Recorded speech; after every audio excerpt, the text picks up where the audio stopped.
The walls of ancient Sparta were said to be made not of brick, but of men, and like many things said about the Spartans, this is almost as cool as it is misleading. By the classical period, Sparta had earned a reputation for its brutal training program and singular focus on producing the best warriors possible. So women exercised rigorously to bear the strongest Spartans, and those boys began their training at age 7. The military machismo is palpable. Then, in 480, came their crowning achievement of defending Thermopylae to the death against Persia and ousting them for good the following year, and so the myth of Spartan excellence was set forever. Sparta's actual battle record is less impressive, but the badass fear no death vibe was enough to convince most of mainland Greece to join the winner's circle and ally with Sparta's Peloponnesian League. For a century and a half, Sparta was the dominant polis in Greece, defeating even the Athenian Empire in a 30-year war. But all this power and influence translated into shockingly little. By now, Spartans had long tired of artistry or literature and never cared for outside trade or shiny architecture. Sparta was and would remain 4 humble villages in a valley between the mountains of Laconia whose primary exports were pithy quotes and violence. So maybe they had no use for walls because of their buff hoplites and naturally defensive terrain, but perhaps Sparta's best armor was its glory.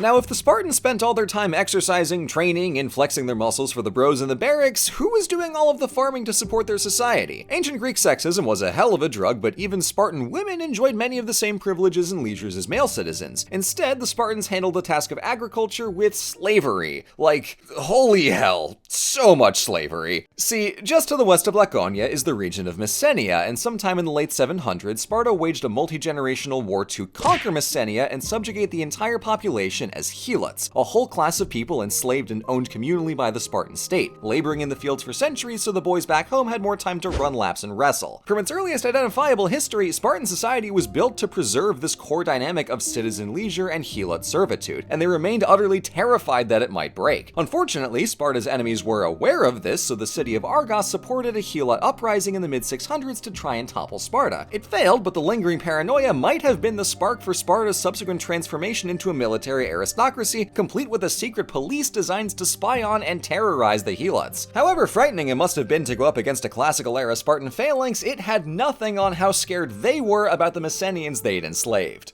For all the scholarly debate about Sparta's actual strength in battle, 2 clear weaknesses are how they had no cavalry and they could barely sail to save their lives. But this is where the Peloponnesian League proved useful, as it allied Sparta to the second strongest naval power in Greece, the city of Corinth. Situated right at the isthmus connecting the Peloponnese to the mainland and smack in between 2 seas, Corinth was a maritime heavyweight in trade, naval power, and colonization, with settlements spanning from Plataea to Corcyra to Syracuse. Throw in how Corinth was an actual city renowned across Greece for its beauty, and it was easily Sparta's crown jewel of the league, if they cared about that kind of thing. Naturally, Sparta really just wanted Corinth for their ships, because that was their only shot at standing up to the fleet of the Athenian Empire. Unfortunately for Sparta, 2 Corinthian colonies got into trouble with the mother city by allying with Athens, setting off the diplomatic fuse that would draw Sparta and Athens into their giant awful war. Even worse, Corinth's second best navy in Greece couldn't cut it against Athens, as they got clowned on at the Battle of Naupactus in 429. Sparta's only relief came in 407 when they got a massive pot of gold to fund a fleet and finally kick Athens' ass, courtesy of the Persians. A little scandalous, but Sparta was too pragmatic to let cultural sympathy override a good strategy.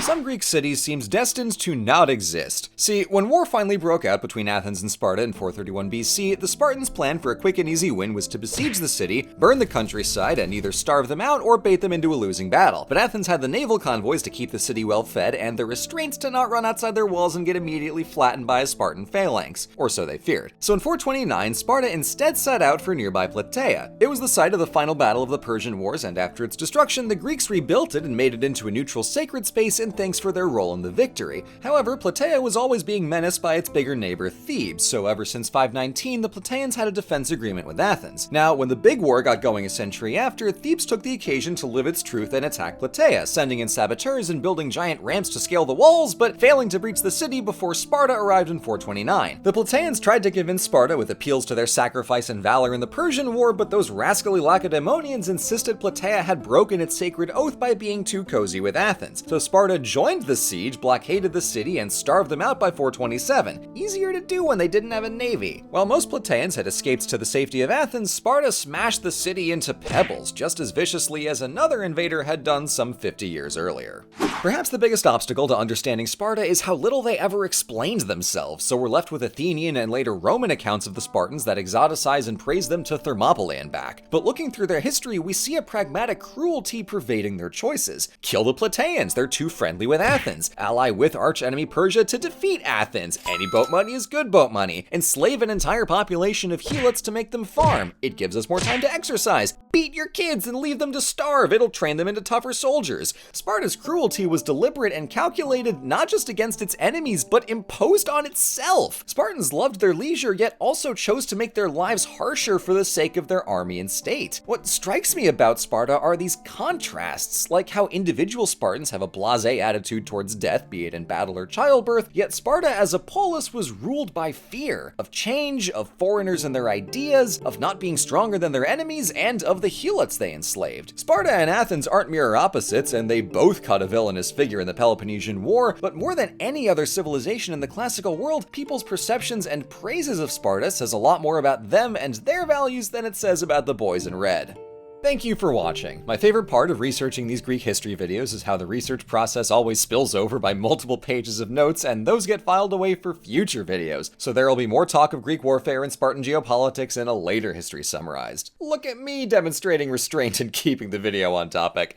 Stay tuned for plenty more Greece, and I'll see you in the next one.